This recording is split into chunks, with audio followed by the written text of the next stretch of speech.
order, brethren, to receive the most worshipful, the Grand Master.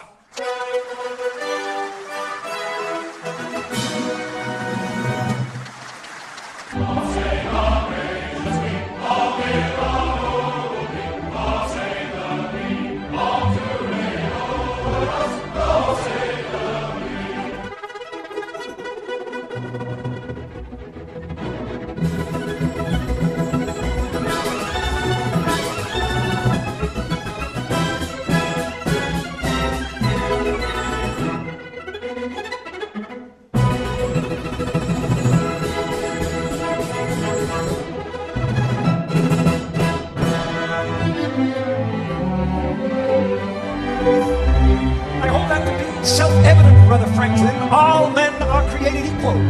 Indeed, Brother Washington, all Freemasons meet as equals, and we have an opportunity to create a nation in the very essence of Masonic morality. It would be wonderfully symbolic, don't you think?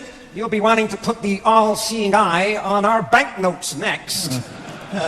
You think I'm taking it a bit far? Please don't ask me questions like that, Brother Franklin. You know I cannot tell a lie. Oh, come on, Brother Washington. Everybody lies occasionally, surely, especially politicians. Not me. Not even so much as an alternative fact. We must all be aware of fake news. But people must be free to think what they like as well. We can have no thought police in our new society. The foundation stone of our new nation built on all those principles that we hold dear. The plans for our new capital city already have a very Masonic feel to them, yeah? Candidate for initiation into the order, I'm giving them a little introduction into some of our mysteries. These two gentlemen are founding an entire nation built on our principles. We have great promises for our new nation. You know, I wonder if other presidents after me will also be Freemasons. Many will be.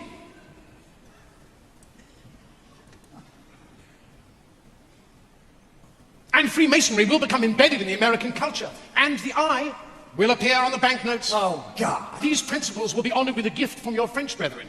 A gift that will be a welcoming beacon to the poor and oppressed. This is the statue we are giving you. It's a bit small, isn't it? Oh, this is a maquette. The real thing is bigger. Much, much bigger. America will produce a great many great Americans from many different walks of life and many different fields, and many will be Masons. Sportsmen, actors, writers, soldiers, filmmakers, businessmen, inventors, astronauts. What on earth is an astronaut? No, they're not.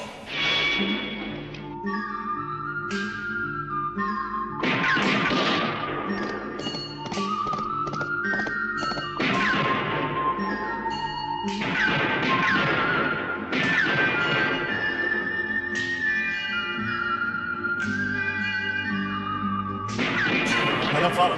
Well, they're not on Earth, they're in space. In fact, Brother Buzz Aldrin was the second man to walk upon the surface of the moon. That's the best thing I've heard this evening. What, that a Mason walked on the moon? Man on the moon.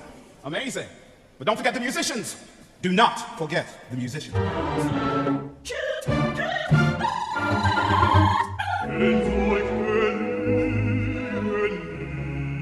Authoritarian and totalitarian regimes continue to suppress Freemasonry, afraid of its strong heritage of liberty and equality. It symbolizes the inevitability of your end.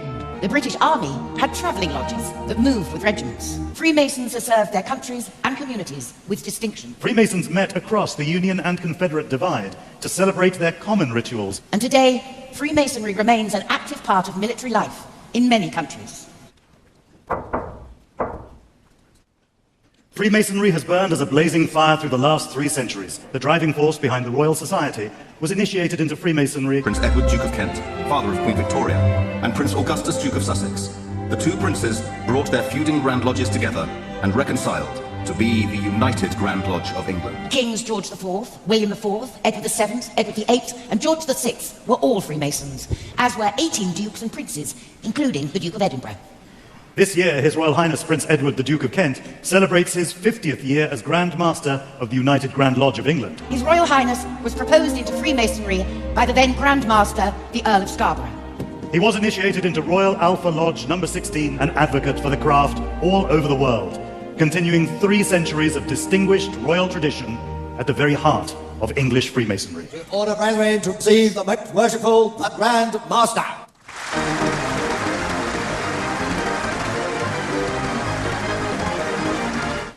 As permanent master of these 3 lodges, I now call on my deputy masters. Most worshipful Grand Master. Most worshipful Grand Master. Most worshipful Grand Master. Most worshipful Grand Master, I humbly ask you to complete the initiation of this worthy candidate for Freemasonry. Adorn our ceremonies and forever remind us of our incomparable heritage, the birth of organized Freemasonry, stressing the deep and sincere loyalty and affection felt by the Brethren of the United Grand Lodge of England for their Grand Master.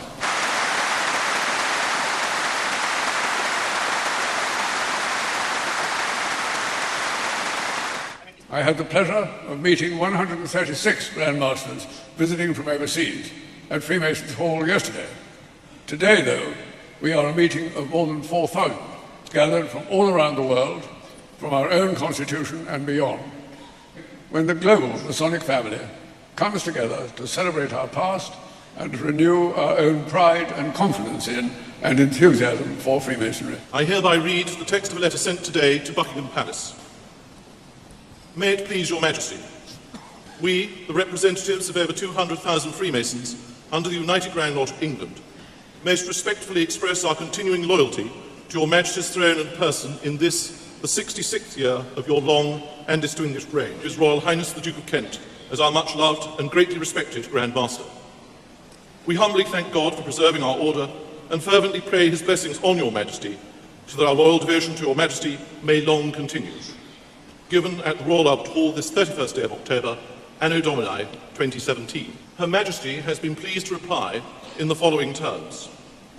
The Queen has asked me to thank you for your kind letter of loyal greetings on behalf of the representatives of the Freemasons under the United Grand Lodge of England, which are being celebrated on the 31st of October at the Royal Albert Hall. Her Majesty appreciated your thoughtfulness in writing as you did. We leave the Royal Albert Hall even more proud of our ancient institution. Worldwide, Freemasonry remains as important and relevant as ever. A global society of perhaps 6 million people. As the globe embraced Freemasonry, enlightenment came. I may not agree with what you say, but I shall defend to the death your right to say it. None is more hopelessly enslaved than those who falsely believe they are free. Coat of arms of Donald Trump, what does it actually represent? Well, this is rather interesting, actually. This is an arcane Scottish heraldic law providing evidence of Donald Trump's deep Anglophilia, I would say, and also touches upon the royal prerogative. There we have the double-headed eagle representing his Scottish Germanic heritage.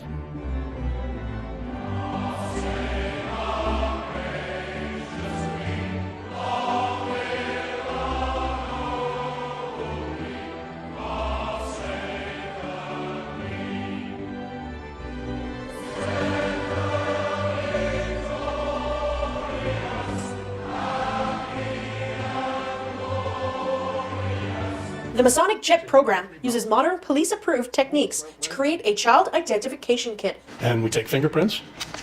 We also provide them with a swab for getting a DNA swab.